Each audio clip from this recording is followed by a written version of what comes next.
to order. Doug, if we could start with a roll call, please.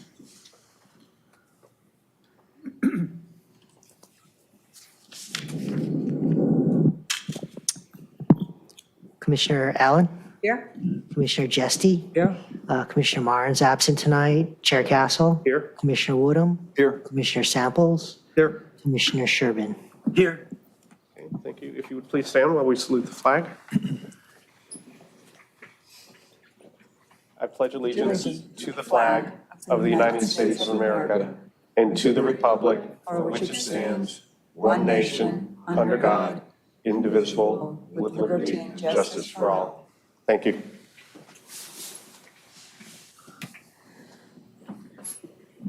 Next on the agenda is to approve the order of agenda for tonight. Do I have a motion to approve? So moved. Do I have a second? Second. All in favor? Aye. Any opposed? Okay.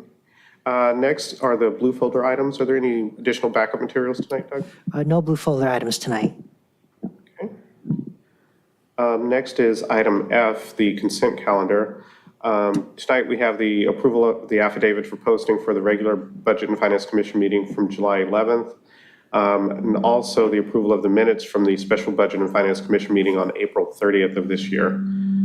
Do I have a motion to approve the consent calendar? So moved. Do I have a second? Second. All in favor? Aye. Any opposed? And there are no excluded consent calendar items tonight. Doug, are there any public participation on the non-agenda items tonight? There are no e-comments and no participants on Zoom. Okay. There are no items continued from previous agendas. And tonight, we have items for discussion prior to action. First, we will have a discussion on the capital improvement program, the construction contracts, and change order histories. And tonight, Stephanie, our Assistant Financial Services Director, will be leading that discussion. Stephanie? Good evening, Chair and Commission members. It's exciting to see you in our new fiscal year. Big moment for us. We'll start off with our capital projects manager, Jesse. He has prepared some material for you in response to the questions we discussed at our last meeting related to capital spending. So I will turn it over to him. Thank you, Stephanie, and good evening, commissioners. Based off kind of the conversations from the last meeting, and hopefully this, I know it can be a little small, but hopefully you guys can see it on your screens. What I put together is sort of a snapshot, a sampling of projects over the last several years that have gone through kind of our traditional CIP process. On the left, you'll see with the date that they were accepted as complete, the project name, and then what you'll see is the project award amount, followed by the change order authority amount that is allowed by our APP. And that can be seen at the bottom left, what the change order authority APP stipulates. The next column shows the total change order amount of that specific project. And the second to last column is the change order percentage of that total contract, followed by the total cost of the projects themselves. So as you see, and I'm happy to take any comments, any questions as you guys kind of view these. What I did do was highlight 3 of the projects that did go over the change order authority. 2 of them, I'll note, the reason they went over was because we went back to council for some offsite improvements that they wanted to see. So while they did go over, this was more of a taking advantage of a contractor that was in the city to accomplish some other tasks that were pressing. The one project that did, and I kind of talked about it last time, did go over where we had to come to the council on multiple occasions was the transit center. We had to come a couple times to the city council to approve the change order authority and raise that change order authority. But I will point out that no discretionary funding was used for the transit center. That was completely transportation restricted funds, both on local return and on the Measure M and Measure R for Metro. So again, just to iterate our change order authority at the bottom left, just so you guys can see, projects that are under $150,000, which are not many these days, we have 25% of contract amount or 25%, whichever is greater. That is the authority that the city engineer has to approve change order amounts of those contracts. Projects between 150 and 500,000, it's 25% of the contract. And anything over 500,000, it's 10% of the contract or 125,000, whichever is greater. So again, I'll let you digest it. If you guys have specific questions, happy to take them. Question on change order authority amount. This is the amount that you're allowed to go over without approval, or what is it? Change order authority is, yes, it is the amount. So what you'll see is the project, so first, let's just take the first one. The Veterans Park play equipment, we awarded it at $586,093, right? Given where it falls in that breakdown, it is a project it's a project over $500,000. Therefore, it's 10% or $125,000, whichever is greater. In this case, it's $125,000, right? Anything below 1.25 is going to be $125,000. So that is the amount. If something comes up during the construction of the project, unforeseen conditions, the city engineer has the authority to approve that change order up to that amount. Anything over that change order authority would have to come to council for approval. So he has that authority without council approval? Correct. Okay. When we approve the budget, is that, for example, in the first project, is that 125,000 included in what's approved in the budget? For the most part, yes. It's our contingency, right? So, Built in. yeah, Okay. it's built into our contingency. Okay. Just got a quick one. If you've got a cumulative variance, then none of the items are over 125,000. How does that work? It's because it would require more than one change order because you may be changing more than one thing. So could the whole project be in excess of $125,000 variance, yet no one change order? No, so 125,000 total, any change orders. It's not one change order up to 125,000. It is the totality of all the change orders. So we can have multiple change orders. They just can't exceed 125,000 in totality. Understand. Thank you. Is this still governed by the city charter, or is this part of what has changed as a result of the charter review? This particular, the change order authority is governed by our APP. So it's a policy and procedure. It wasn't part of the charter review changes. The charter review changes that were made dealt more with the Public Works Contracts Authority, right? Before, our authority were anything up to $15,000 for public works projects, which are governed by Public Works codes, contract code. Anything up to $15,000 we could do by force contract or purchase order. Right. That amount is now $60,000. Right. Right now, anything between $60,000 and $200,000 can go through an informal bid process. And anything over $200,000 has to go through a formal bid process. Right. So those were the changes that were made on the charter review that the voters But that approved. didn't change any of these signature authorities for risk management? No, those have not changed. Okay, thank How you. many projects were completed in the last 5 years? In the last 5 years, I'd have to go back, I don't have that off the top of my head. Right, I know this year we completed about 25, last year we completed about 20, the year before we probably completed about 16, 17. That's been during my tenure, so I know those. Before then, I'm not exactly sure. It was probably somewhere in the ballpark of 10 to 15, right? We've increased our output over the last several years, so somewhere in that ballpark. But they're not all traditional CIPs, which we call, that go through a formal bidding process, go through a pre-design, design, we get plans and specs approved by council. Fine, I'm not going into fine details. I'm just trying to figure out, as of June 30th, 2024, you go back 5 years, how many projects were completed, and what was the original estimate for each project cost, and what did we end up spending? This is what basically I'm looking for. So are you asking for essentially what he has on this page here, but for all the projects that were completed for the last 5 years? This is just a sample of what, and what I'm looking for is total accumulated figures, so we can get some idea of how much we were estimating before we started the project and how much we ended up spending. Just two numbers for each It's completed. not as simple as you're making it out to seem. It's a lot more work than just that. I understand, I'm not asking for it today or tomorrow, I'm saying, can we get that information? I'd have to have discussions to see to see what would be useful for this commission to be able to provide the input to the council, right? I'm not sure, because the way we fund CIPs, right? Sometimes we just seed money for design, right? Or the council says they're interested in this particular project. They want to put certain amount of money towards a project.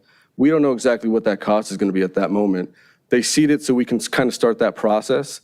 And as that process evolves and that project evolves, then we get better estimates, right? So it could be a project that we seeded $200,000 in, but as we go through the design process, we end up knowing, hey, this project's going to cost multiple millions of dollars, right? So it's not a fair comparison to say, well, it started with 200,000 and ended at $4 million, right? Because it's not apples to apples comparison.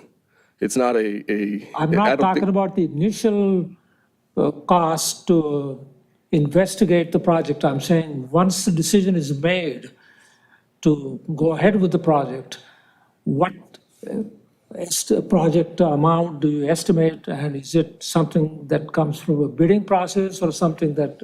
Yeah, and I think that's what this document does. I think this document provides that exact information, right? It shows you what the award was for. It shows you what change orders were That's made. only a sample of all the projects completed in the 5 years period. Correct. Yes. Is it possible to get the data on all the completed projects in the past 5 years? That's going to be a very cumbersome task, to be honest with you. Why? It's a lot more digging than, it's not as clear cut. I'd have to go back and look at all the council items that were taken to council, find out, it's going to take some time to be able to put that together. It's not as easy. In other words, you don't have as much visibility and as much transparency? We have visibility. We keep track of all our projects within Munis, right? It shows the available budget for every project, and it shows how much money was spent and how much, whether we had a balance at the end and money that goes back into the fund. Well, okay, let me What revise. I will, if I can show you another sheet, what I will show you is that we have had situations over the last, there we go. Actually, before you do that, I Yeah. think I have to support Commissioner Jesty's question. Going back to your prior page, when I looked at that, I thought those were the projects from 2020 to present. And what you're telling me is this is a sampling, it's a random sampling, and or some sampling, so it's not complete, number one. And number two, as I look into this closer and really didn't have a chance until now, there are a number of items on here of the, well, there's no total on it, but there are over $5 million in projects on here that just have a number. They're just a project number. They don't tell us anything about what it was and what was the benefit to the city. I'll take right in the middle of the page on April 6, 2021, project 40190. It was $4.5 million. So it just might be the way it's reading on the, that's residential street rehab project cycle 2 phase 1 and job number 40190. That's the entire name of the project. Okay, that's not on my sheet here. Or are you looking at a different sheet than I am? I'm not sure which sheet you're viewing. I'm looking at that sheet right Yeah, there. correct. Yeah. 4/6/2021, 40190. Correct. I think it's just the way it's viewing. If you look right above 40190, you'll see residential street rehab. Right, right above it. on the line right It above. looks like it's part of just the run- previous. it's just Change should be one line up. The way it's formatted. Formatted. Okay, sorry about that. And can I ask one clarifying question for Commissioner Yeste? I understand your point about wanting to see the totality of the projects. I guess based on the information that Jesse has provided you here for these projects, which I believe he selected as they are true capital projects, as opposed to ongoing maintenance and things like that. So I think those are the ones you'd be most interested in. That's what we're looking for. Yes. And if 5 It's- years is too much of a problem, take 1 year, Can I just ask 2024, one 23, 24. So are these all the capital projects? Maybe this is. Sorry, can I finish asking one clarifying question quickly? And I don't mean to cut you off. My question is just based on the information that Jesse has put on here, is this the information that you're looking for? Or let's say you're looking at one of these projects, is project award, change order authority, total change order, and total cost? Is that the detail that you're looking for these projects? And I guess based on that, do you have concerns, some of the ones that you had expressed, given the data that he's provided today? Well, Because that'll help us see what Yeah. you're looking for. I get your point. What I'm looking for and what I'm interested in is what was the original projection for the cost and what we ended up spending. I'm just looking at these two numbers. I know you follow the guidelines for getting the approvals. That's not my concern. You're doing that. So where do we start and where do we end? And what's the difference? That's what I'm looking for. You don't have to go through all the change order authority and the charge amount and all that. Just tell us what was the original budget for the project that was presented to the city council, what did they approve, and what did we end up spending in the end when the project was completed. Those two numbers will tell us how much of a variance there is, because in all the public works projects throughout the country, I think it's all over the world, you start with a very optimistic projection for the cost, you get it approved, everyone is excited, and in the end, it becomes like our high-speed rail project. It just cost goes out of sight, you don't have any control over it, and then the whole thing starts as a finger-pointing exercise. I want to see the numbers, and if those numbers look suspicious or look way out of the ordinary, then we can start digging into it and see exactly where the problem is. We don't even know where the problem is until you provide some visibility to these numbers. Now, yeah, it's going to be some time because you have never done it in the past, but that doesn't mean you should not do it. Just, if I can, just a quick question for clarification too, if I can. Now, if you have an original amount that was approved, and if you have change orders in the interim that were all approved, and you have a total then that is more than the original number, but it's within whatever the change orders provided, how would that kind of project relate to what you're talking about? Was that within the budgetary constraint, or is that an excessive one? I'm just trying to understand a little bit more. Well, if you start with a project that is supposed to cost $4.6 million and it ended up costing $6 million, then you know what the total. And did it have change orders during that period of time that were all approved? I'm sure, Okay, that was my question. So essentially, we're trying to find, in this example that he gave us, the ones that are in red that are in excess of their contingency authority that's built into the Because contract. I would also assume that the change order would indicate that there was a change in conditions, or there might have been, or a change in the desired outcome, or a change in the definition of the project once it actually took off. I would suspect at least some of them would be that. If it goes way beyond the original estimate, then we can start digging into. Okay, gotcha. How much money was spent, why was it spent, and was it approved?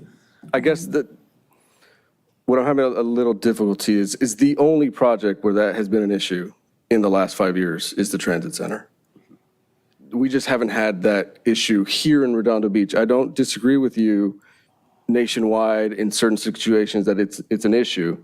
It just has not been an issue here in Redondo Beach, right? What we have had, and I was going to show you this other sheet that I put together, just a snapshot also of projects during COVID. A couple of these are still under construction or will be under construction was engineers' estimates that were not matching what the bids came in at, right? That we had several projects over, especially during COVID, right? The engineers' estimates were just not being able to keep up with the new markets and the inflationary pressures that the industry was facing, right? So this you'll see here, we had some engineers' estimates that were substantially low to where the actual low bids came in. And we had to figure out ways to fund these projects. Where is Right. that?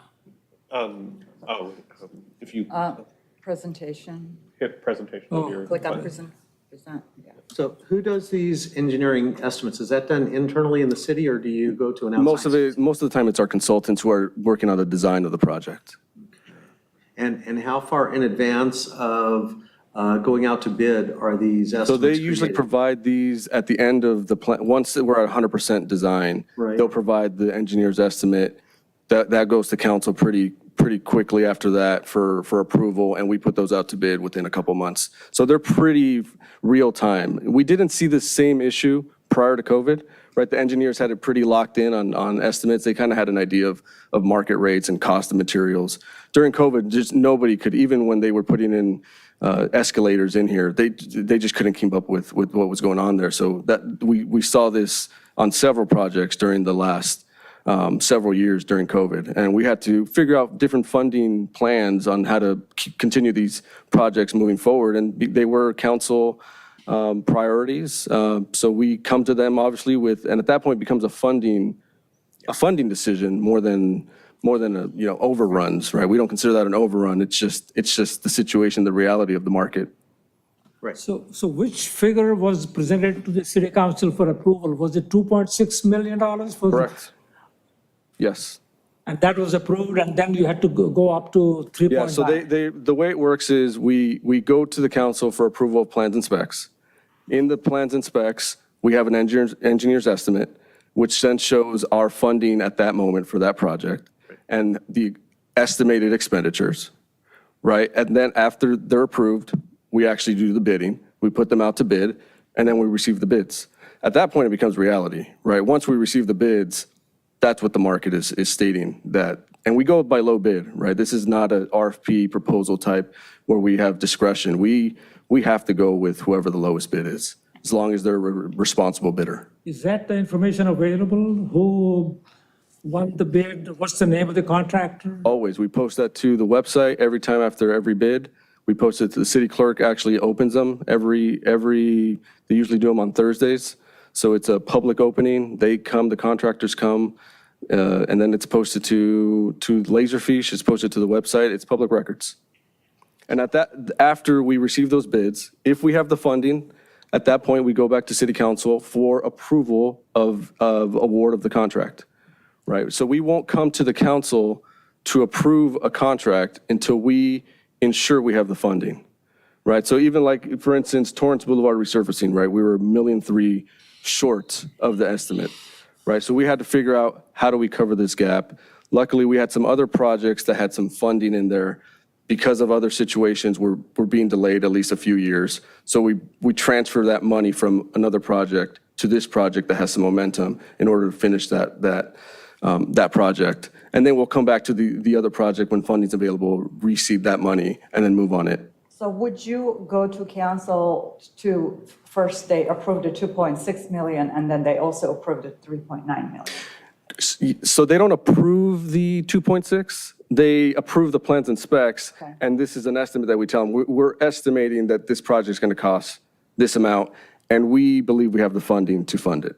Okay. Right. But they do approve the 3.9? Correct. At that point, yes. And we will not go to council to award a contract unless we're sure we have the funding.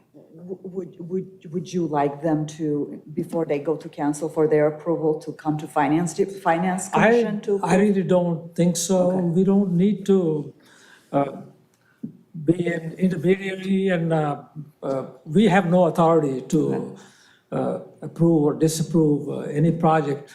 All we want to do is to look at how much we projected and how much we ended up spending, because this is where there is a huge gap.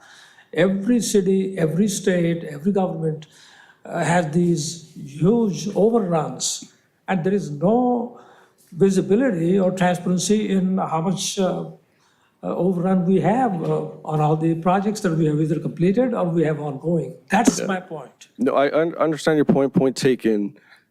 I guess overrun, maybe we're disagreeing on what overruns means, right? Because we don't have overruns. Besides the transit center, we haven't had overruns. It just doesn't exist over the last 5 years. We've had situations like this, like as I mentioned, where we estimate something's going to cost X amount of money, but it ends up costing more, right? But before we get to that point, we get authority from the city council. We ensure we have the funding to move that forward. If we don't move forward on that project.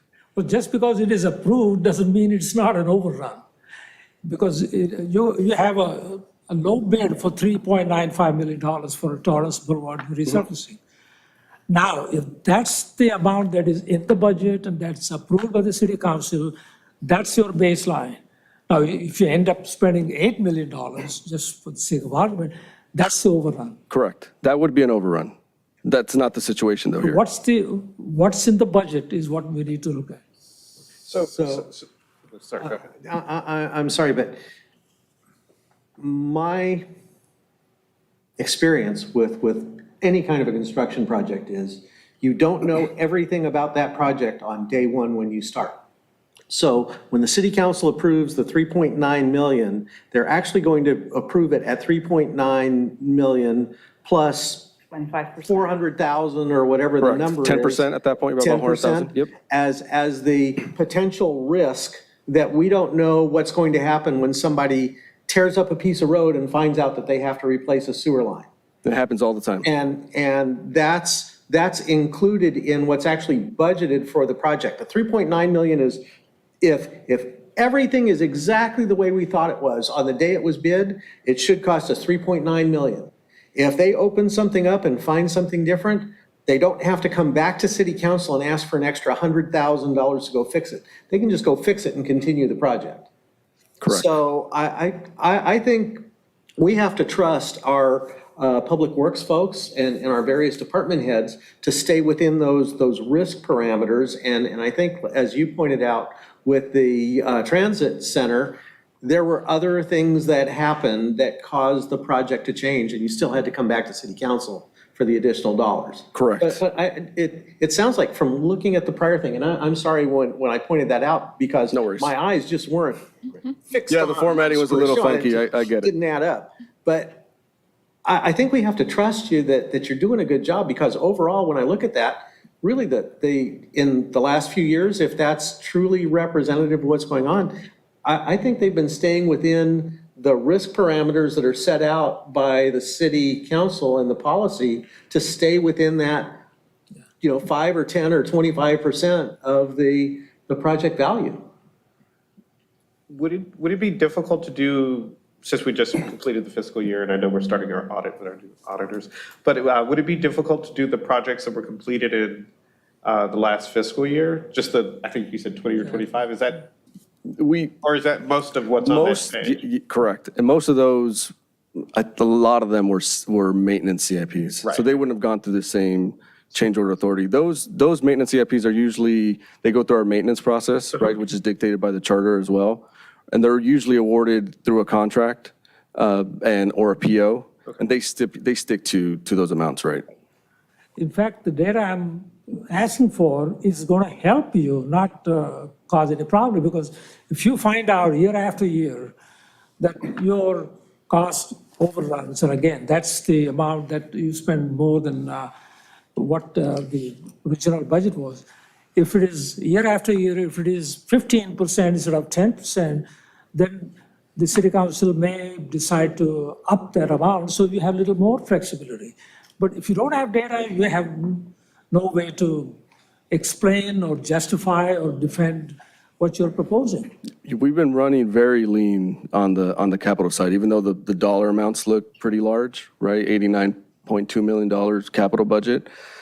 We've been having to really be careful on how we approach these projects, just because they've come in over our estimates on several occasions, right? There's not that room even if we would love the council to approve more money to give us more cushion, right? Because we just don't know unforeseen conditions out there. But we've, on occasion, have had to move forward with projects with a lower contingency just because we don't have the funding to actually move them forward with a higher contingency. And we do a pretty good job on the staff level to try to look at those numbers before we actually move forward on the construction side. Nobody is questioning that or challenging you on that. We don't have the slightest doubt, at least I don't in my mind, that your guys are doing a great job and they are being very fiscally responsible.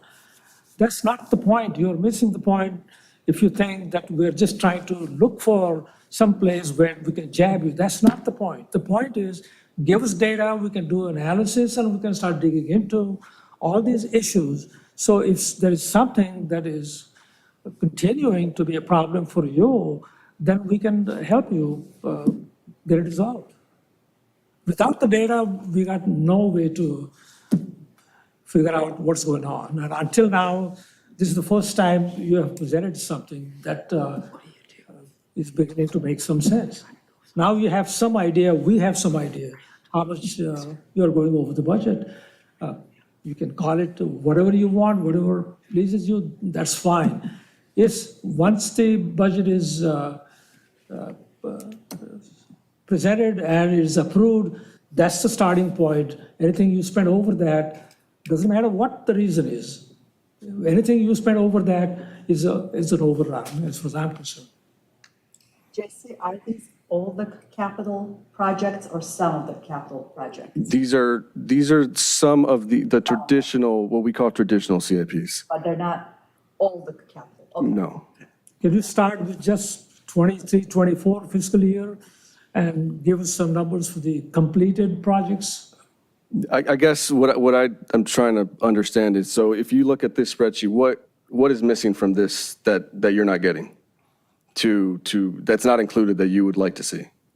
I think that instead of just seeing a sample, they just want to see the full list, so that if But we have. is this the information that's helpful? Yes, I think so. Well, the more you provide, the better, but the only number I was looking for to make it a little bit easier for you to put it together is what was in the budget, what was approved by the city council before you launched the project, and what was the total cost with the project? So was considered I think the budget part is where it becomes difficult. And Jesse, Correct. but jump in if I'm wrong, Go ahead. but there is this initial amount, as Jesse was explaining, which is kind of the seed funding, figure out what this project is. So it's not that there's one starting budget. There is the starting budget, and then we'll come back with budget amendments, and it kind of goes through the whole capital process. So it's not that there's one original budget and one final budget.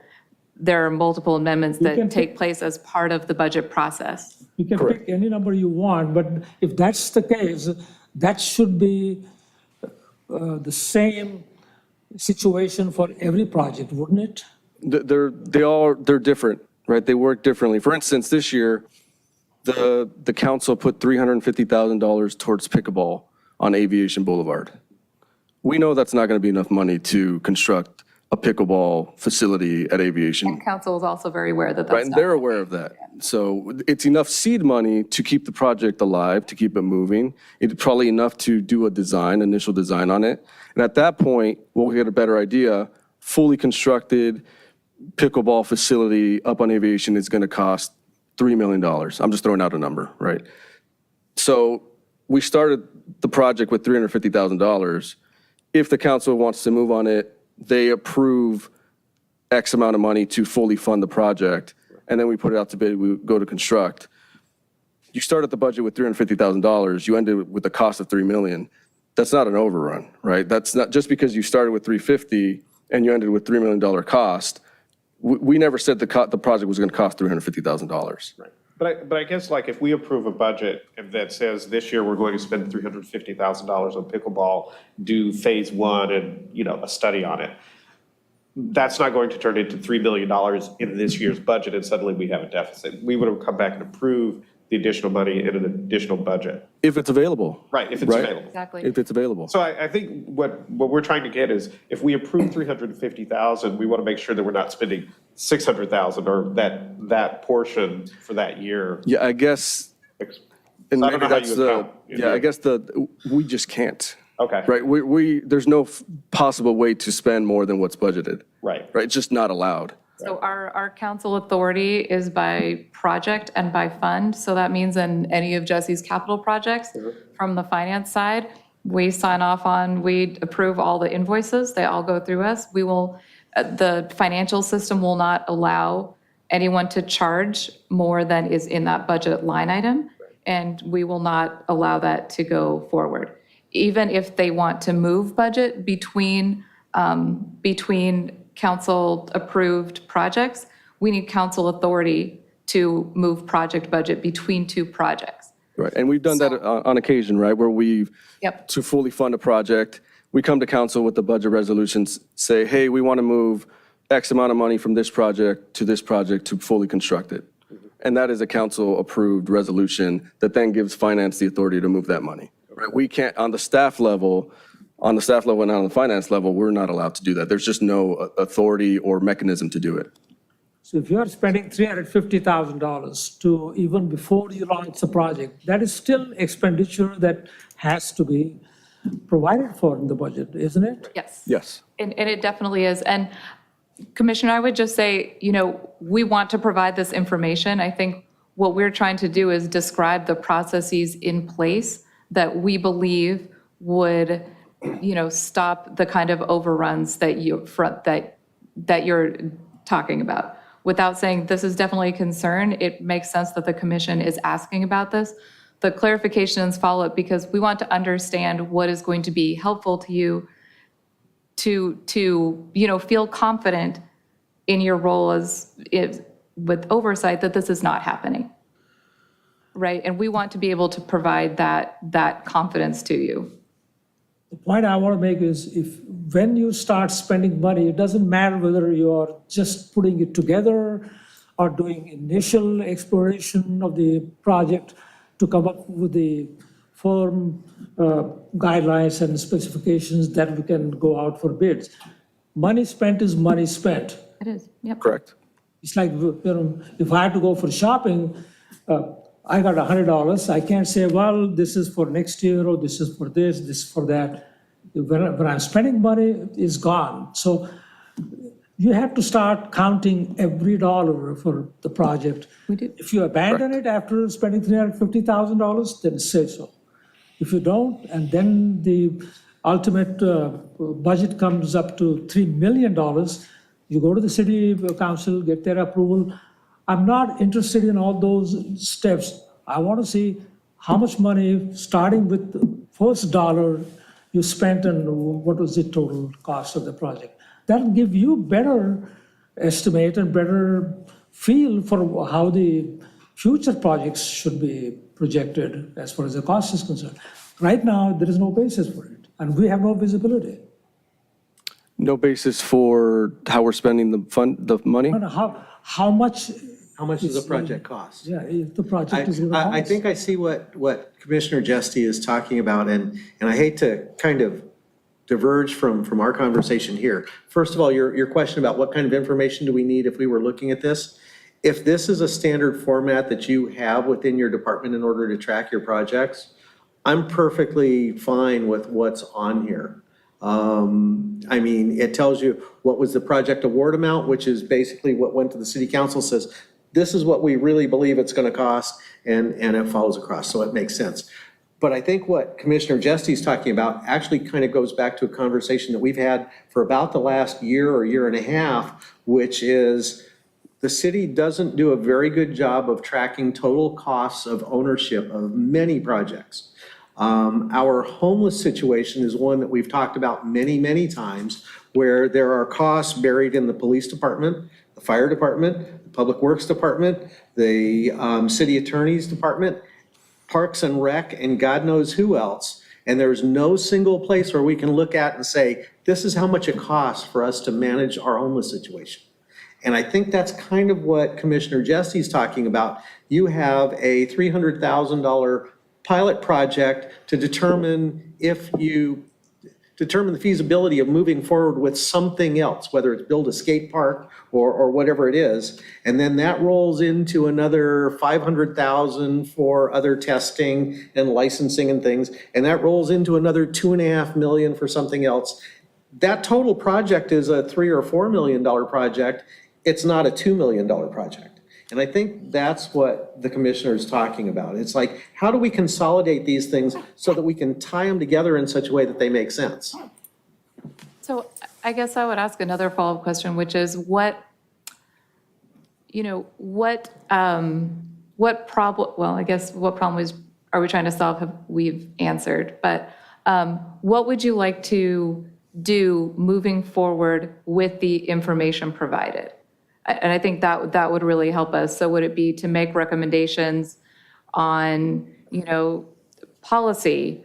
Do we need to change the city's, how the city budgets for and pursues capital projects? Because I think what we're trying to communicate is that while, yes, I think we could definitely provide more information so it's easier to understand, we do believe that we are following city policy and not, getting council approval and following the city charter, city law at every step. So is the problem that you're pointing to that the city is not following policy or that the city's policy needs improvement? Nobody has questioned whether you're following the policy or not. That Well, no, is not I'm just curious. You are more than welcome to question whether or not we're following process. I think that's your job. But That's I'm not just trying to the get point. clarification. The point we're trying to make is you have to start counting every dollar you spend on a project. Right now, it is scattered all over, to use the example that he just pointed out, that homeless place. That's one issue. The other issue is you say for the pilot project, you spend as much as $350,000, which is not chump change. It's still a lot of money. And you have to, this is what I would propose, assign a project number from day one and start recording So they are, all you spend on that project. correct, and we can do that. All these projects have a project number. We can run a report that shows the amount of money spent on the project, right? Some of them are a little more complicated because they're ongoing projects, so they're in phases, right? So we'd have to break them up. So, but every project in the system has a project number and has accounting for it, right? So every year, there's a year-to-date, right? We know what our budget is for that year, for that project, available balance, and at the end, it'll show how much we spent, right? That number will never be over because we just can't go over. Well, that's basically what I'm asking for. For every completed project, and you can start with the previous fiscal year that ended up June 30th, just give us a number for the total cost of the project, right from day one. It doesn't matter whether it's the pilot project or initial assessment or just writing the specs. It doesn't matter because we don't have to go into those details unless we must. So if you start with that, then show the amount that was in the budget or approved by the city council. And then when the project is completed, go back and look at the total cost that you spent. Now, was it spent on a pilot project, something that never came to fruition? Maybe, because you might abandon some projects because if the cost is too high, council may say, no, we don't want to do this. So if that's the case, fine, but you still need to show that number because you have already spent the money. That's all I'm saying. Show us the total cost and show us where you started and what the amount that was officially approved. Then we can start looking at the budget and see if it makes sense. So my personal feeling is that you're doing everything within city policy, everything within the charter, everything that you're meant to do. Have no complaints about that whatsoever. It's just for the sake of our job, I guess I'm kind of lazy and I would like to see a better layout of some of this information so it makes more sense. That's all it is. I would like to see, I'm not asking for a policy change, city council change or anything else, but anything that you can do to help us get visibility into that, that's what I would appreciate. Okay, I think we'll just, and maybe we can get some more clarity in a motion that you guys maybe have on some direction on what other costs you'd like to see in here, at what point. It's just a little, right, we need to make sure we're speaking apples to apples when we're looking at the information. Appreciate it. I move that we receive and file the report. You want to have a second? Second. All in favor? Aye. Any opposed? Thank you. Thank you, guys.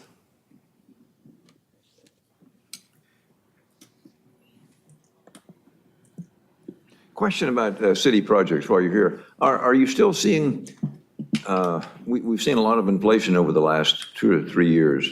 Costs have increased pretty substantially from where they were before.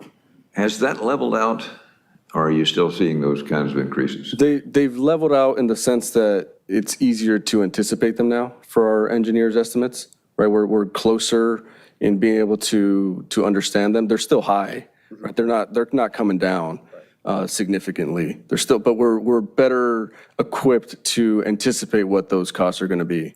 Yeah, I wouldn't expect them to come down. The question is, are they still going up at the rate they were going before? Not at the same rate, but they're CPI has dropped still going up. from 9% high to back to around 3. I understand that we're seeing cost increases higher than that, but have those cost increases come back closer to CPI, or are they still much higher than CPI? They're still much higher than CPI. Yeah, I mean, they were even higher than CPI we were seeing 35% increases, right, while CPI was 12%. Right now, their CPI is what, 3%, give or take. We're still seeing double, triple that amount on the construction side. There's just so much public funding out there on the construction side. So these contractors are busy with work, right? They can charge a premium for their labor just because of the amount of public funds out there for construction. When they submit the bid, are they required to stay within the limits that they have for the bid, or can they go over the? We provide our estimate to them, right? They have the engineer's estimate, and that'll be bid item by bid item, what we anticipate those items to cost. Right? Concrete, we expect this much per yard. They're free to bid however they want to bid. Once they submit the bid and you accept the bid, then what happens? That, they're locked in, right? We're locked into whatever they submit to us, right?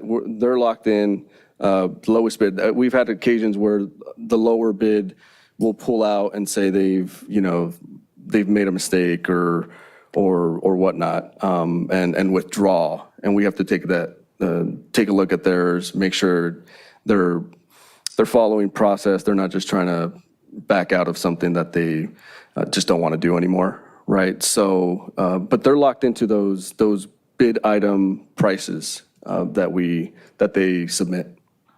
That should be the starting point, plus whatever you spent before you reach that stage.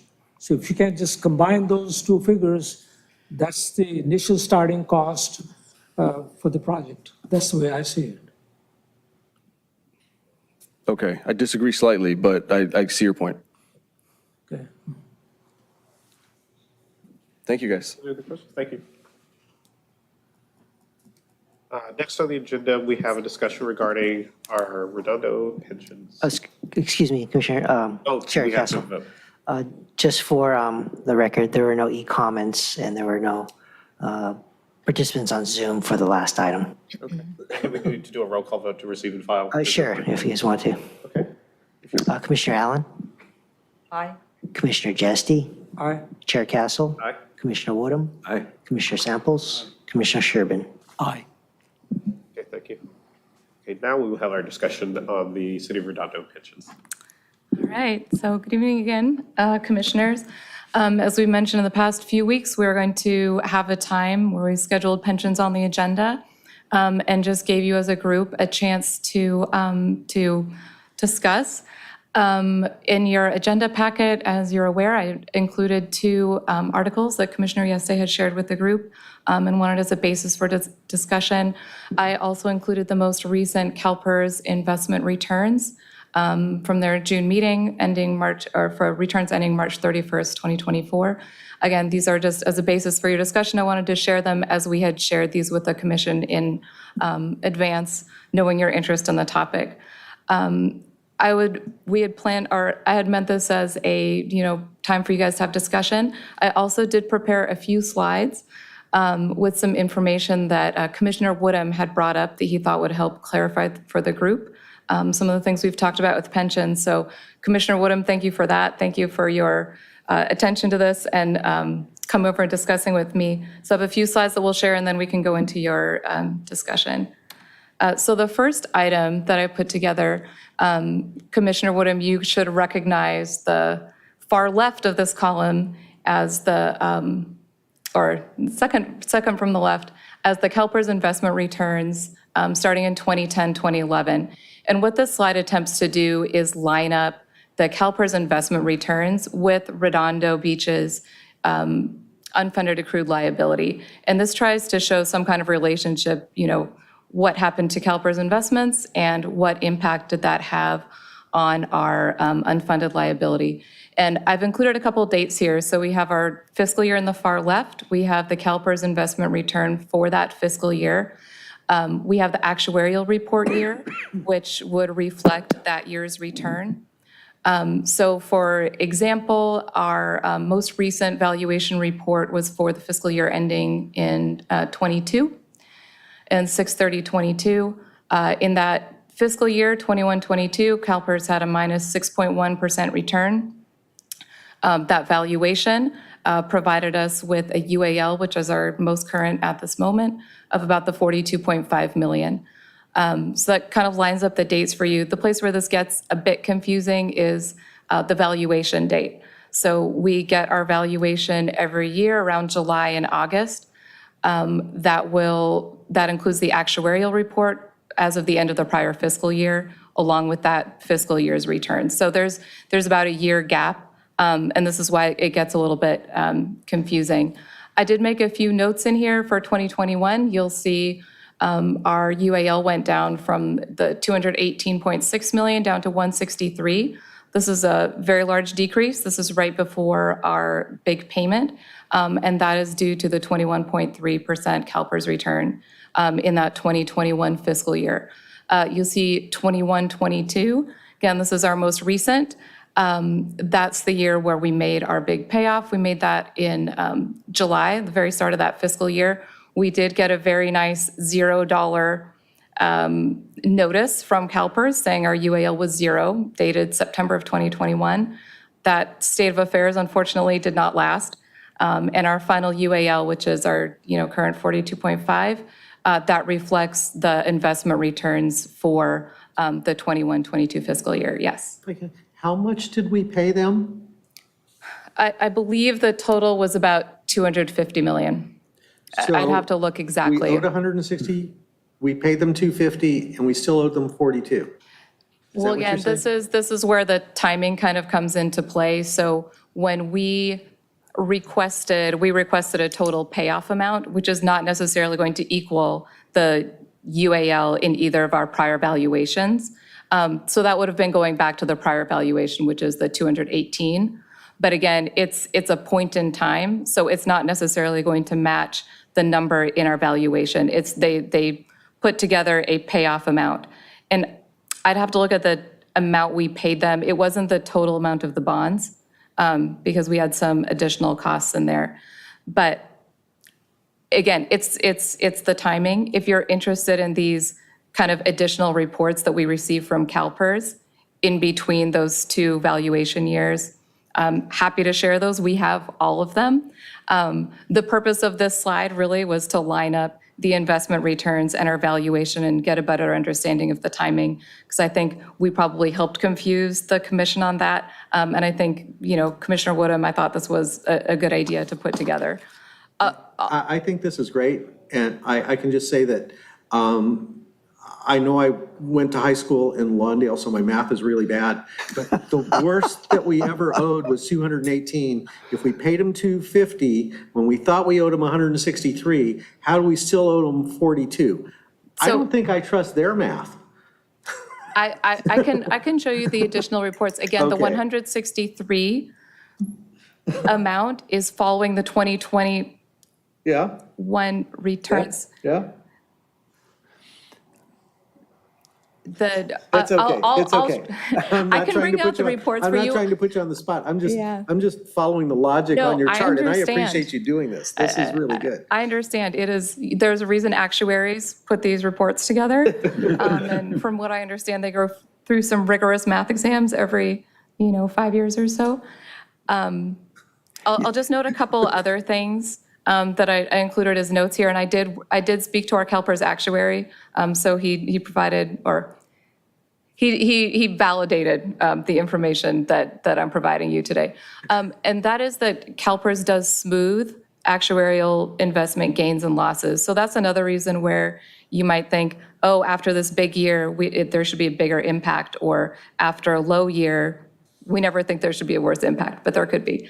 And that is that we smooth, so they smooth any new investment-related UAL over 20 years with a 5-year ramp. And that's to, kind of manage the volatility associated with these investment gains or losses. So that's why, again, you do see the impact. It's potentially less or more than you may expect. The other note on here is that we will get our next valuation either the end of July, beginning of August. I think we got it at the beginning of August last year. And we do expect that will show a slight increase to our UAL, probably not a lot, given, the small gap between the investment and their target. That's the information I wanted to provide here. Stephanie, a couple of questions. Sure. When we were doing this, I think we discovered one mistake I was making in the calculation. I'd been under the impression that the UAL at the end of any 1 year is based on returns through 2 prior years. Yes. And I think what actually is the case is if we're doing the calculation at the end of fiscal 21, where we come up with 163 million UAL, that calculation is done before actual returns for fiscal 21 are available, right? So actually, no, and you and I, when we talked, they have some confusing language in the actuarial report. So we'll just take the 163 million, for example. That 163 million reflects the UAL at the end of fiscal year 2021. But we get the report at the end of fiscal year 22. So our fiscal year report that we get in 2022 reflects the prior year's returns, and they know the returns at that point because it's a year behind. Does that make sense? So the 163 million does reflect the 21.3% returns. It's just that we as the city don't get that return. We don't get that information until the end of the next fiscal year. Okay. But when we did the bond issue at the end of fiscal 21, Yep. we were assuming UAL of something like 215 million. And again, I would have to look back at the documentation that CalPERS provided us at the time. It's possible that they had different expectations at the time, I think, than the, large return that they had.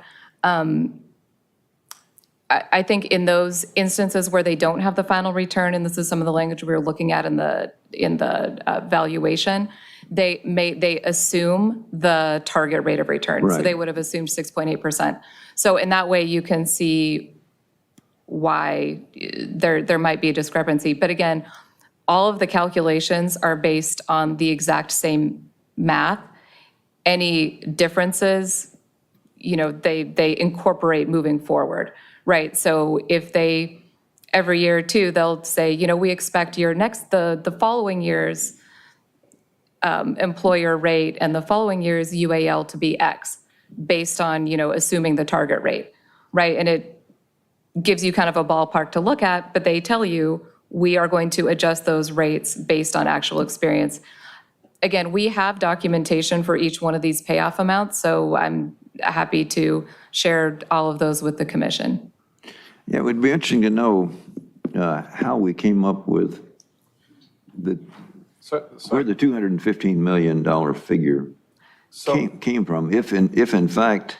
It came directly from CalPERS, and again, Yeah, I we have understand. the documentation for that. Yeah, I understand that. I'm just curious about how in the heck they calculated it. If in fact, actual UAL was 163 million. If you did on June 30th of '21, the only number you would have had would have been the 218. Exactly. Because you didn't get the 163 valuation until August of '21. Okay, got it. And then you paid off, based on the 218, as of September of '21, it was zero.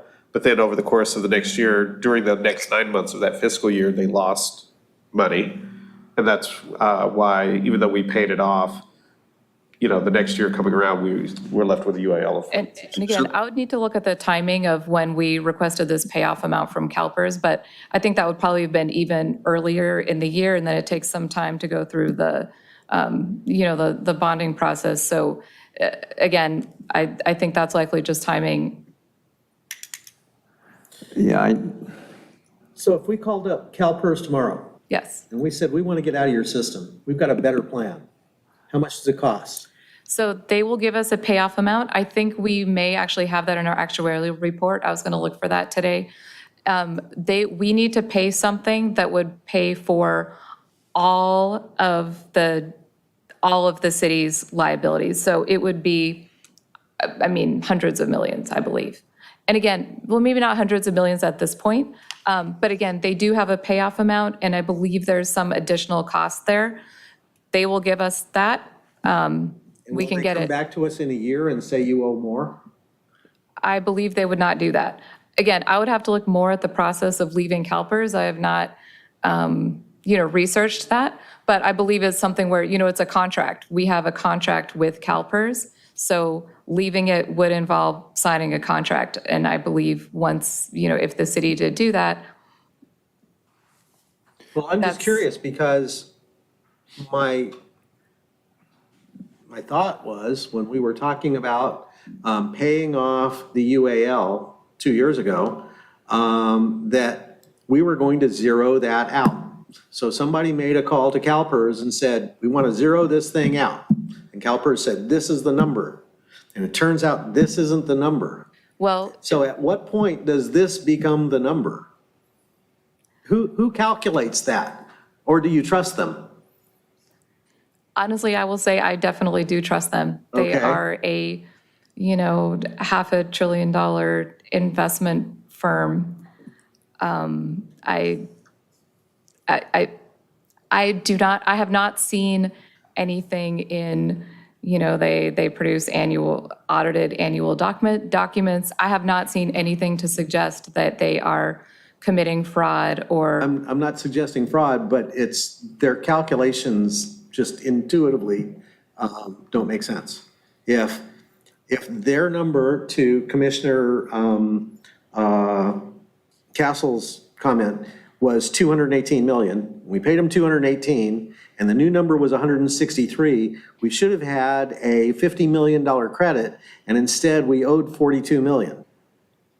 Well, I think what this is saying is, instead of having that $50 million credit, we have a $42 million UAL. Right. There was 92 million of UAL that developed during that year. Exactly.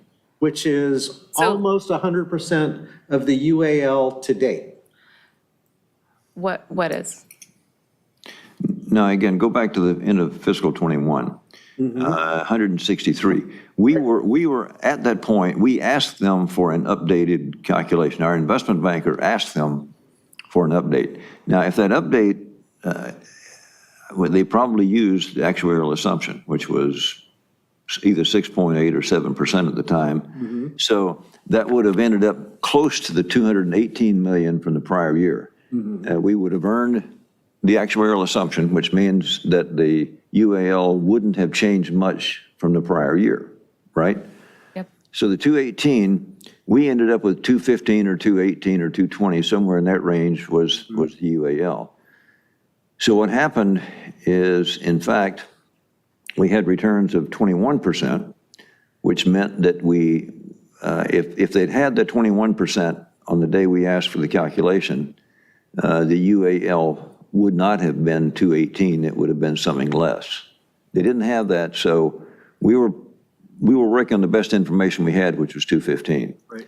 Right. To your point, since we had 21% return, that UAL really went down. So at the end of fiscal '22, we showed 42, but what we're missing is the figure of how much UAL actually was generated during fiscal '22. And I think that figure has to be $90 million or so. So, and I can pull that again from our evaluation reports. They do this pretty helpful calculation that shows the development of accrued unfunded liabilities. So it breaks it out into changes related to investment, changes not related to investment, and you can see the gap from the investment losses. Yeah, I walked through it actually with our actuary, and you can see where if these investment losses had been smaller, the city would have remained, I mean, we would have been super funded at one point. Again, it's just unfortunate, as we've discussed in this commission before, that CalPERS had this very bad year in 21-22, and they had this bad year when we had a large amount of assets in the pool. But can you verify that point with CalPERS or with the actuary? Did we in fact generate approximately 90 million of UAL during fiscal 2022? Yep. If we didn't, then that raises it puts the whole calculation into question. But if it did, then that method had to work. We were 13% under the actuarial assumption in fiscal '22, so it means that a lot of UAL would have been generated. Yes. And if it's approximately 90 million bucks or so, then we should take comfort that they're doing it correctly. 13% of 160 million is what? No, it's not of 163. 13% is the negative, is the delta on our total fund, which is what, 300 to 400 million of. I will show you. That's in another slide that I put together. That's a great question. But Very excited. it's not of that UAL. Okay. It's a negative return on the entire pension fund that we have. Yes, exactly.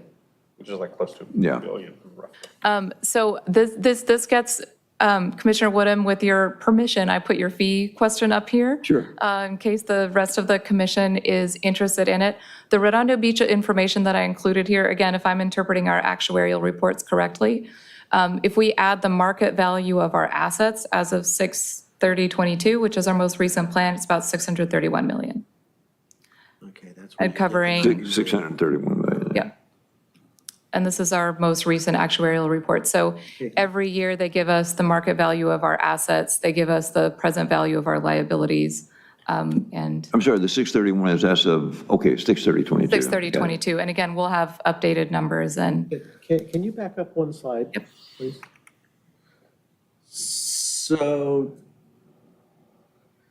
I see where you got the 13% of our total invested value, but when you look at CalPERS investment return and the UAL total valuation, there's no place in there, even when you went from 2015 to 2016, where it was a swing of 11% in the CalPERS investment return.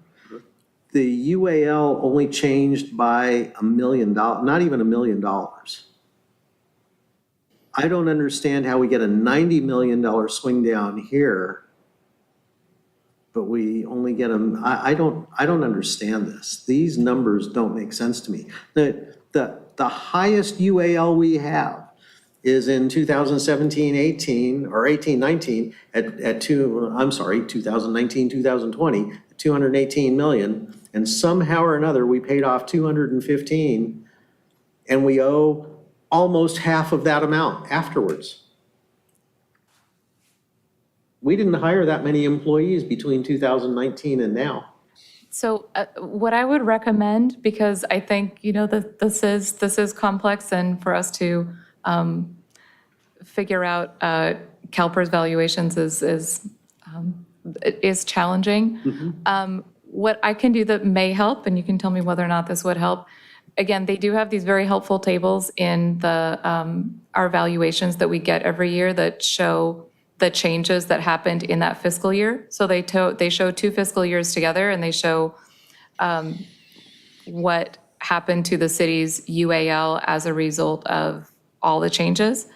And this is actually very helpful for tracking year to year, because it's a little dense, but it does show you, exactly what happens. And it's the same information they provide every year. I don't know if that would be helpful.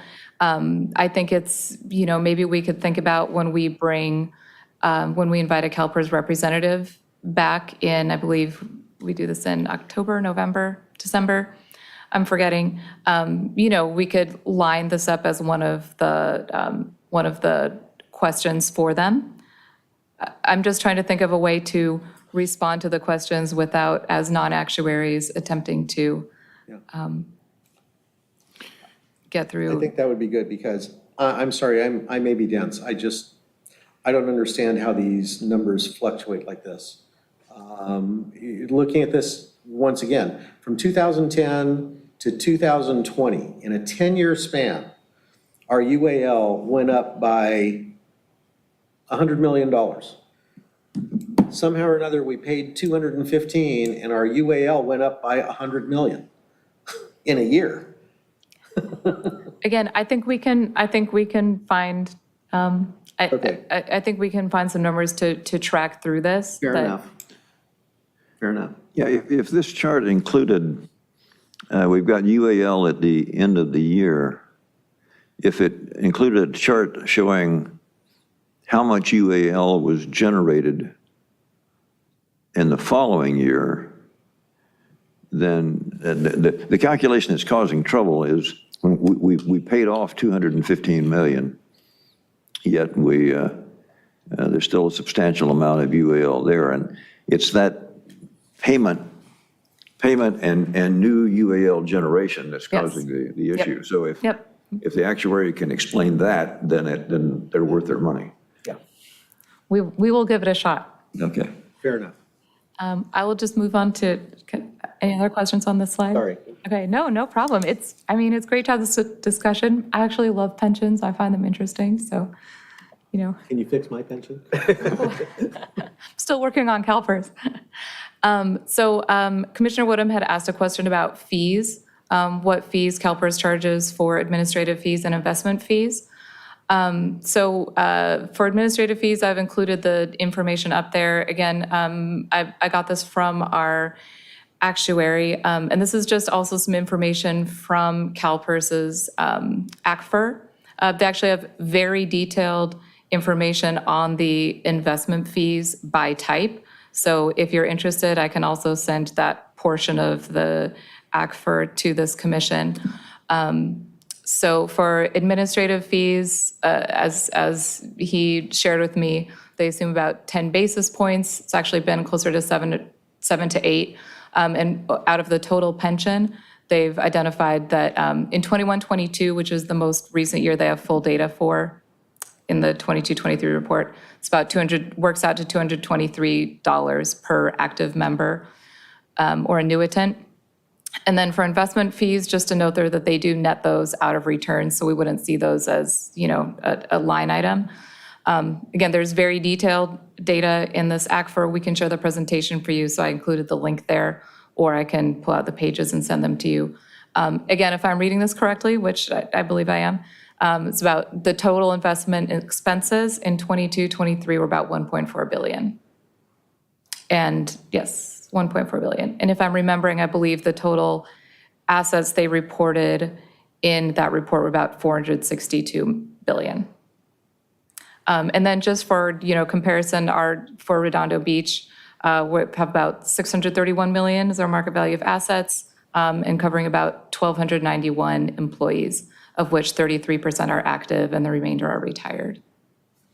Is that the cost of pension and healthcare, or is that, when you say the asset, 631 million? So I believe that's the value of the assets that we have invested in the CalPERS fund for the The city of actual Redondo Beach. cost on a yearly basis of the pension and healthcare? The actual costs, we can find that for you. I mean, they're the actual costs that we pay out annually, and those are our employer contributions. Off the top of my head, I think this is, you know what, I'm not going to tell you off the top of my head, but I can get that to you. We have our ongoing costs, and then we have our contribution to our unfunded accrued liability. Yes. The 600 This article that I had. Oh, sure. And I'm sorry, this part took so long. It says the unfunded pension liabilities are ballooning out of control, and they have some examples of Carmel by the Sea, San Jose. So if you read that article, can you tell us what the cost for the pension and healthcare of the employees has been for the last 5 years? Is it Yes. rapidly escalating? Is it ballooning out of control, or is it still manageable? What's the trajectory? So where do you see yourself 5 years from now? I mean, so I would say that it is manageable. I would also say, so we have two portions of the pension. We have the normal cost, which is kind of our ongoing contribution, and then we have our unfunded liability payments. The normal cost is actually decreasing slightly, and we project to keep on a, kind of level and or downward trajectory as more of the lower cost plan members enter the system. So if you'll remember, the PEPRA law passed, I believe, in 2013, very much decreased the value of benefits available to new employees. I think as of the CalPERS conference last year, they were saying about a third of members are now PEPRA, which is quite a bit.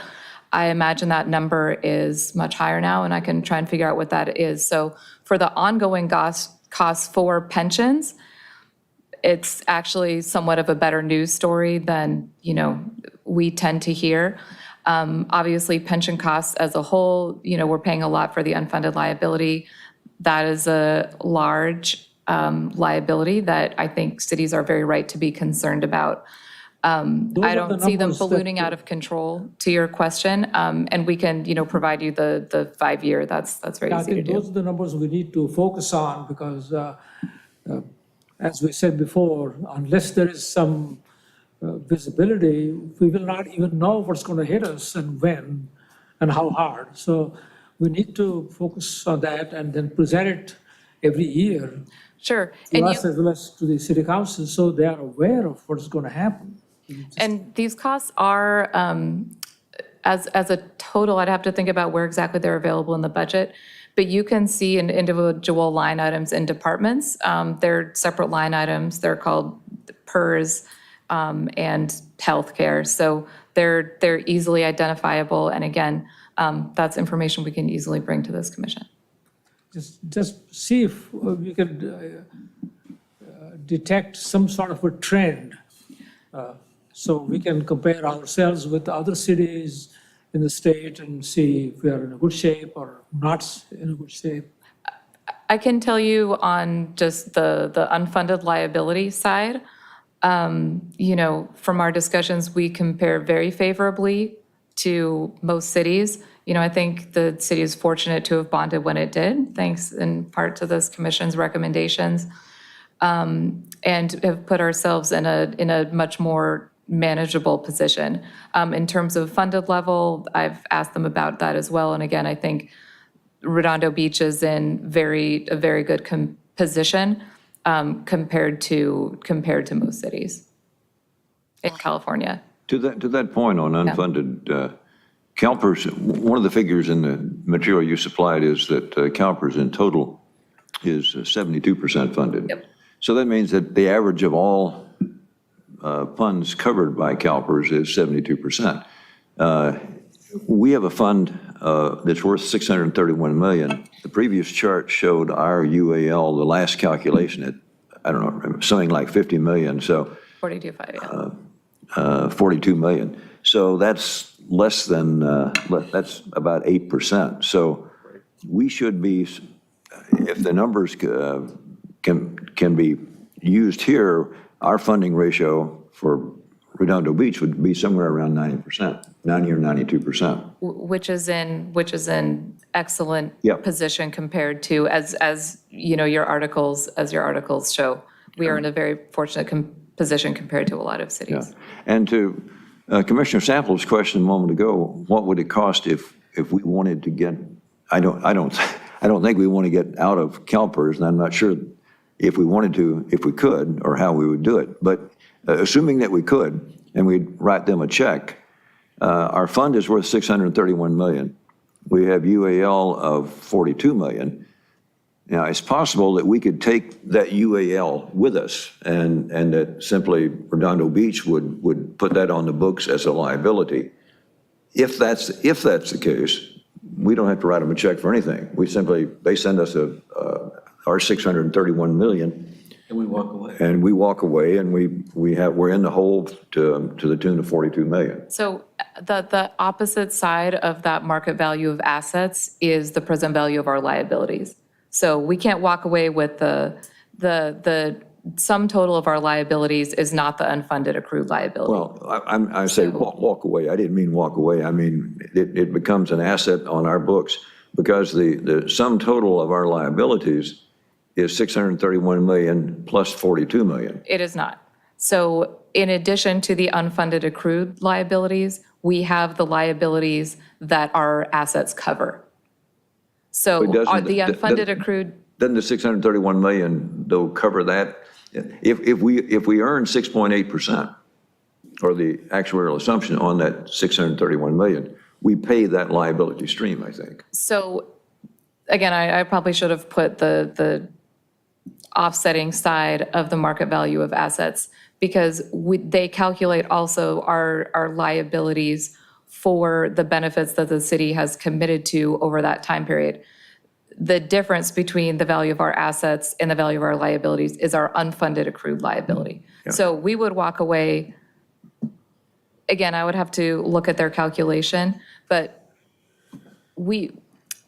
I do not think if we walked away with our assets and all of our liabilities, we would not be taking money, we would be paying a substantial sum. Well, again, what we pay, there is, you're correct, there's an income stream that we owe this 1,291 covered employees for the rest of their life, and that's what we're obligated to pay.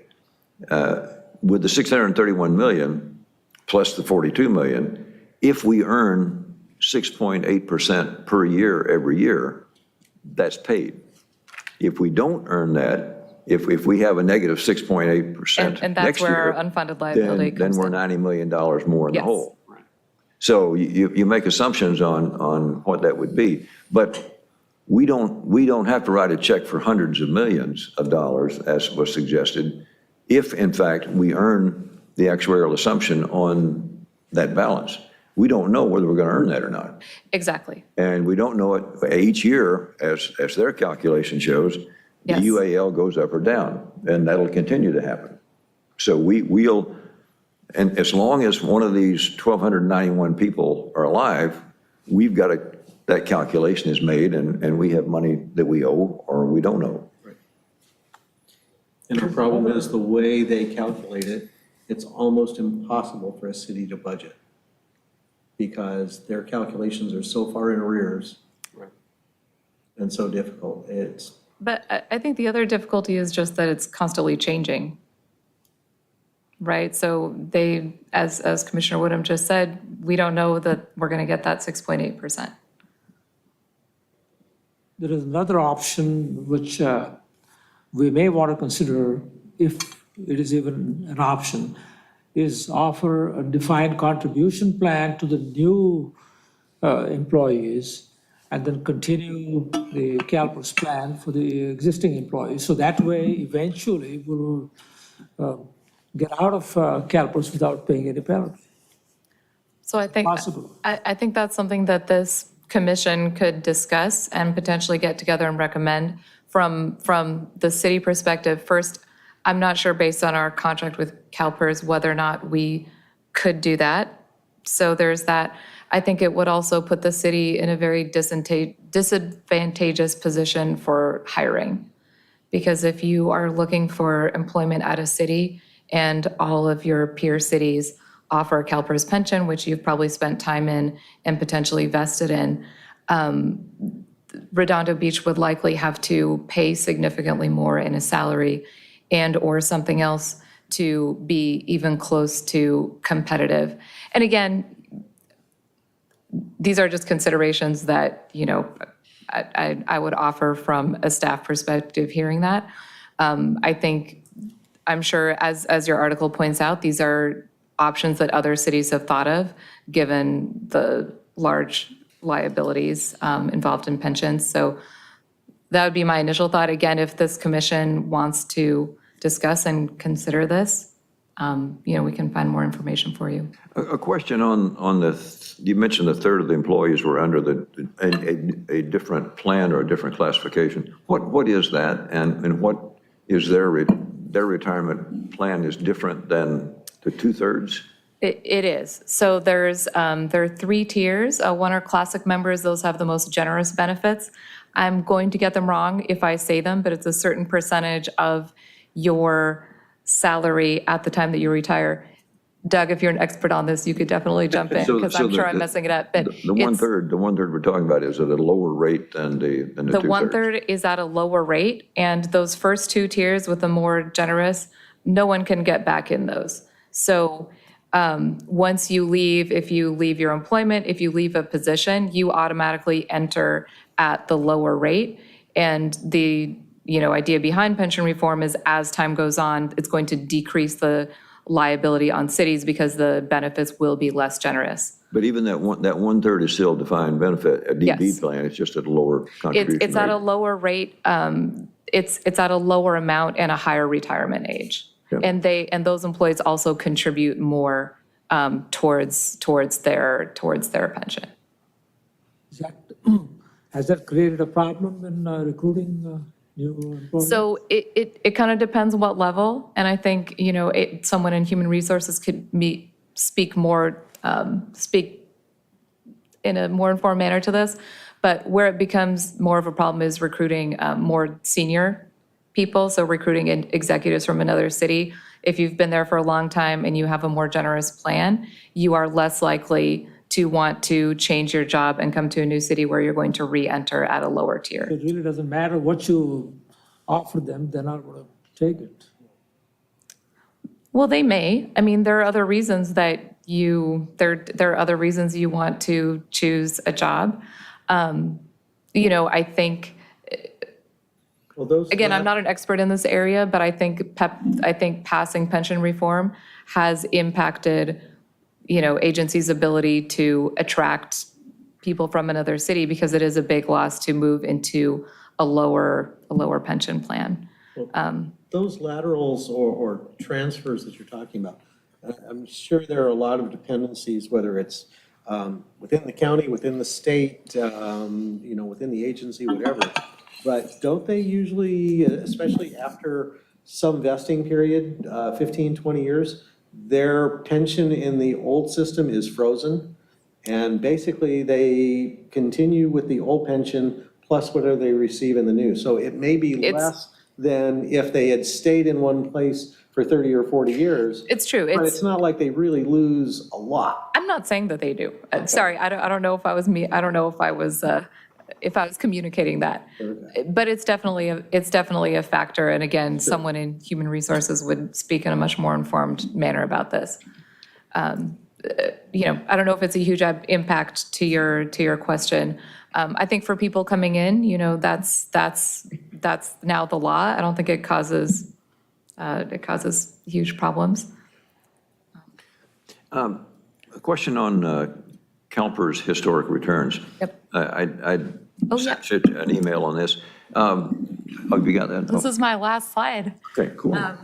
So what I did, and Commissioner Woodham had noticed some differences in the 10 and 20-year returns in some of the material that we provided for this meeting. So what I did, and in particular, I think what was confusing is that in the most recent one you're looking at, which is on the left, the 20-year and the 10-year are the same at 6.6%. So what you'll notice if you look at the tables from the last 3 quarterly reports I've included here is that the 20-year and all these returns shift slightly. So they're recalculating these on a rolling basis. So it's not that, one report was wrong or right. They recalculate them for purposes of these reports. So as of the most recent, the 20-year and the 10-year are both at the 6.6. And interestingly, they're both slightly under the actuarial assumption. Exactly. Well, and that was always one of my concerns, is that if we go 20 years and underperform, Yep. we don't realize there's a problem until you're 19 or 20, and then it's a big problem for the city. Well, according to this, they have a 20-year track record of underperformance. Underperforming their actuarial assumption. Yeah.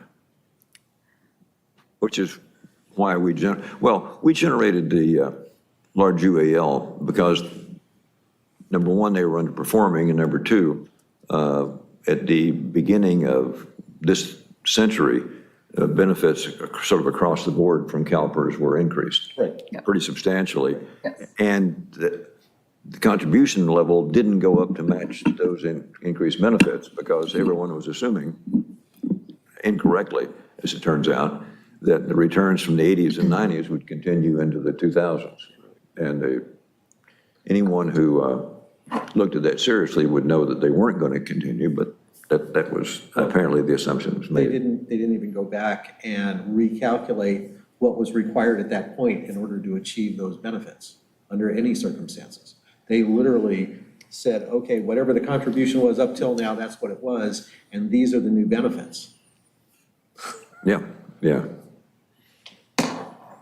So this concludes the information that I had put together in the slides. Could you send us these, Yes. this information? It's Yes. good to have. So that concludes what I had. Commissioner Yasay, I don't know if I will just turn this over to the commission for, any further discussion that you would like to bring up. I think this was very helpful, and we're starting to get some clarity on, when the bond was paid, and how the money flowed through it when we were the day we were actually at zero. That was in the middle of a fiscal year, so. That must have been for about 15 minutes Right. during the, As the market went down that day. But yeah. One other question. Has the council or anyone else on staff, the city manager, has anyone suggested the idea of looking into some alternate pension fund management source, company, process? No. Okay. Right. Fair enough. yeah, I think to that point, it's important to keep in mind that even though CalPERS has underperformed by 20 basis points on a 10 and 20-year basis, with a fund that size, if you compare their portfolio to foundations and endowments and other pension funds over the last 20 years, CalPERS has not done a bad job. It's simply that they've underperformed. And a large number of pension funds in the country have underperformed in the last 20 years. Number one, because they came into that 20-year period with actuarial assumptions that were too high. They came into that 20-year period out of the 80s and 90s when S&P was up 15 or 20% per year for the trailing 20 years. So it's somewhat easy to criticize CalPERS, but if we'd been with anyone else, we could have experienced the same thing. And CalPERS has a mechanism in place to fund the UAL when it occurs. I don't know if we found someone who promised to do a better job and we pulled our money out of CalPERS and went with them, understanding that I'm not sure how that happens or if it could happen, but if it could, then we've got the same issue, face the same issue going forward. The level of benefits we're paying in isn't enough if we don't make 6.8 to 7% return on that fund. So we can have the same issue with anyone else. And the asset allocation that CalPERS has is quite, the volatility has been there over the years. You've pointed that out. But if you look at the returns to the S&P over 20 years, there are 2-year periods in which we've gone from low to high of something like 30%, the difference between returns in 2 years. That return is going to be reflected in this pension fund. The pension fund, in order to generate almost 7% return, has to be primarily equities. And if you're primarily equities and the equities are volatile in returns, the pension fund is going to be volatile. So there's no way we can miss that. So we're going to have to live with this kind of volatility in order to generate 7% returns. It's that simple. If we go to a less volatile portfolio, instead of earning 6.8% over the last 20 years, we'd have earned 4%. And the UAL would have been twice what it was because we wouldn't have generated anywhere close to 7%. So the problem we have is that the pension payouts are higher than we can afford with the current level of contributions and the current level of returns, but there's no way around it. That's exactly what the point that was made in this article, that the costs are going out of control, and unless the basic plan is changed from defined benefits to a defined contribution, you're not going to be able to do it. Well, if private industry was able to do this 20 years ago, including me, so I have some experience with that, they seem to be doing quite well today, not having problem hiring competitively. So I think maybe longer term, we need to be looking for some method to switch from a defined benefit to a defined contribution. That's Whatever why we need that the is, five-year but I think history. it's worth the effort for us to be looking and seeing. If we don't look what at other the cities- cost as a percentage of the total budget, has it been going up? If so, how much for the last 5 years? And then you can project for the next 5 years or next 10 years, and then see if it is going to be a huge problem or something that we can manage. Well, that's why we recommended that we buy out the UAL a couple of years ago, because our costs were going up by a few $1 million a year. I want to say it was $3 million a year. So And we projected that was going to continue for like another 6 or 7 years before it would even flatten out. And it basically was destroying our budget. Right. So my point in this is, well, first of all, the folks that are on a defined benefit plan right now, we're not going to be able to take them off of it. Those people are locked in. We have to realize that the cost is going to be the cost, and we can't change that.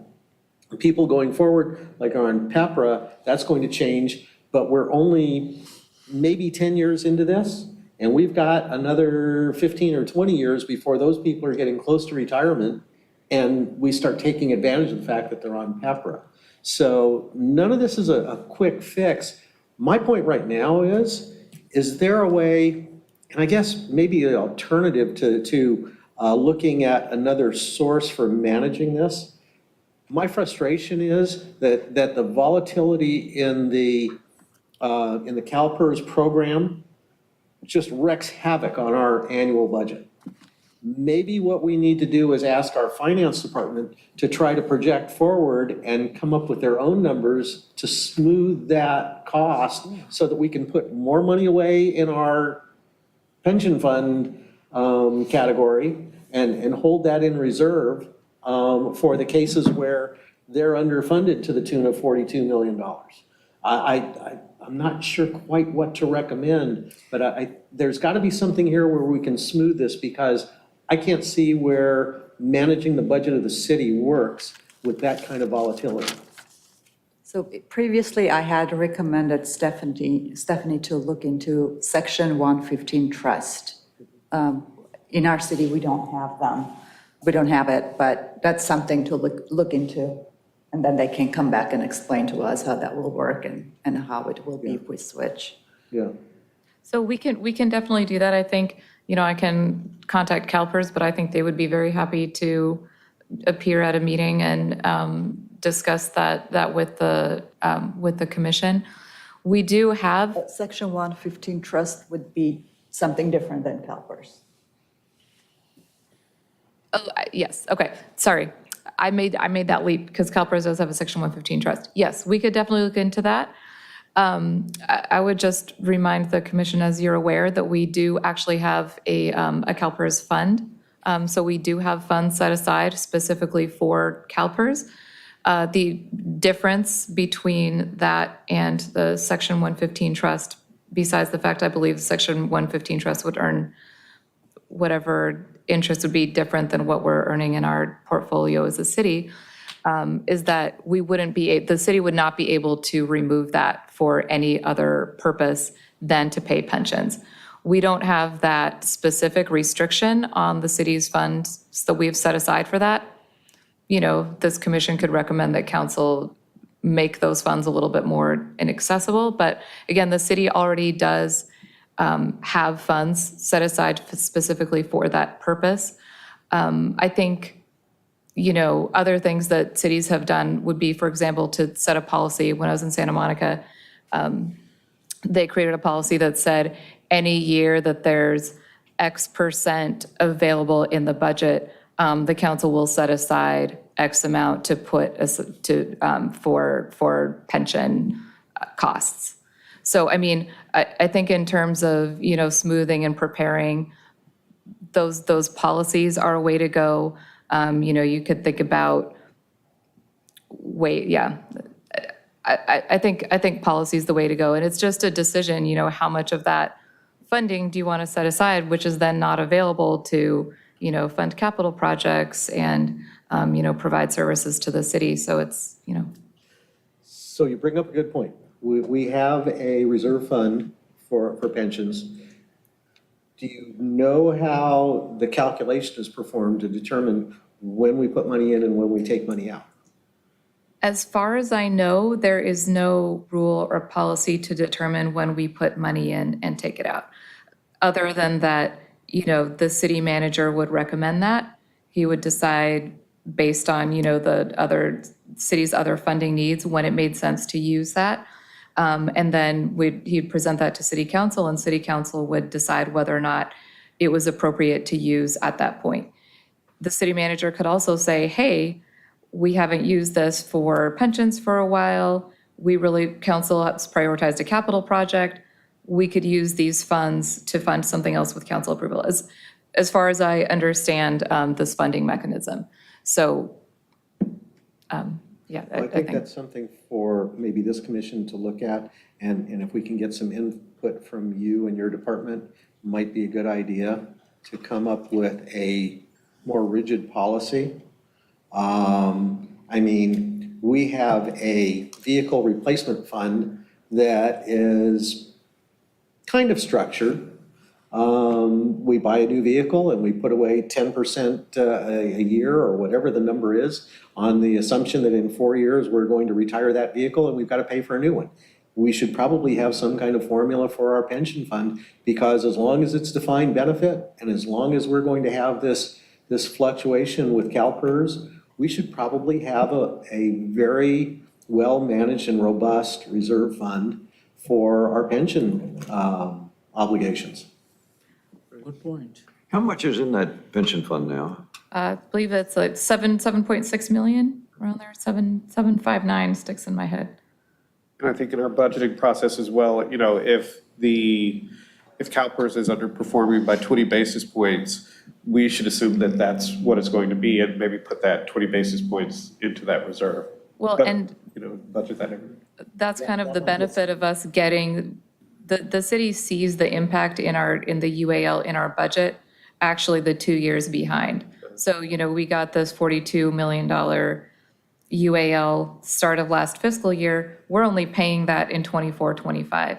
So if, as you said, if we're tracking this and we see CalPERS has a bad investment year, that's something that we'd want to know going into the budget, to say, hey, maybe this is a year we try and put some funding aside, expecting that in 2 years when we see this, it's going to be hard for the city to to manage. But particularly on the extremes, where they're plus 10 or they're minus 21, that's not something that happens on the last day of the fiscal year. Exactly. You can kind of see that trend happening and shaping up 6, 8, 9, 10, 12 months in advance. And we should probably be forecasting for that in our budget as we're going through the budget cycle, rather than waiting until the end of the year. Well, and again, we did that this year, right? Like, we were aware, again, a year ago, that there would be this additional payment for the UAL, and during that time, the city manager is considering, based on our revenues, how revenues come in, how best to, how best to fund that and how much to pay it. And, ultimately, he recommended paying the entire amount, and council approved that. We should be in a position, though, where it's much more manageable. And I think that's where I'm at. These one-time hits actually kill the capital improvement program and a number of the other programs. Anyway, I've said enough. Any other comments? Good discussion, Stephanie, thanks. Oh, Thank you. thank you. Do we need to have a motion to receive and file her information, Doug? So moved? Okay, second. Yeah, before we move further, there weren't any comments on this discussion item, nor were there any participants on Zoom. Okay. Do I have a second? Okay, can we have a roll call, please? Sure. Commissioner Allen, Yeah. Commissioner Jesty, Chair Castle, Yes? Commissioner Woodham, Yes. Commissioner Samples, Yes. Commissioner Sherbin. Yes. Next on the agenda, are there any member items or referrals to staff? Just one. In your discussions with the actuary, if you can, I don't know how you'd phrase this question, but the new classification for employees, we said there are 3 levels. One level is we're hiring new people into that, new people hired go into that one. It'd be interesting to know if with the level of benefits that are being provided to that group, what is the actuarial assumption that would fund that? For instance, we know If that. it was 100%, Pardon? sorry, go ahead. We know that the current plan overall from CalPERS Yep. has a 6.8% actuarial assumption. If benefits are lower, then there should be a lower actuarial assumption that would totally fund it. I don't know whether it's 6.5 or 6, but at some level less than 6.8. It would be just of interest to know. We can't do anything about it, but it would be interesting to know what that level is. And I would imagine, I think they review assumptions. I'm forgetting how often they do it. I imagine that's part of what they think about when they're setting the assumptions. So I believe the 6.8 would probably reflect the current number, but are you saying as that grows, so if everyone was at that kind of lower level, Yeah, is the again, 6.8 the? That funding is a notch within the overall Yep. CalPERS pension benefit program, and I don't know how if we could ask the question, but I know that there is a level of return that would fund that fully that's lower than the 6.8. Yeah, just the I don't know lower. how they'd calculate it, because they'd have to look at the benefits of that third, Yeah. of our third of those folks, and make some determination. I can definitely ask, and I can also dig through our actuarial reports. Again, I'm always finding new information there. Part of the problem is the top 1 or 2 tranches that are out right now that retired at 20 or 30 years, and they're well into their retirement. They have defined benefits that are not only a very large percentage of their final salary when they left, but they have defined cost of living raises that are very significant. And that's probably eating up more of that 6% than what we're getting by having a third of our employees that aren't there. Yeah. We get very, very nice cost of living raises. Okay. All right, any other items for staff? Okay, do I have a motion to adjourn? So move. Second? Second. Adjourned.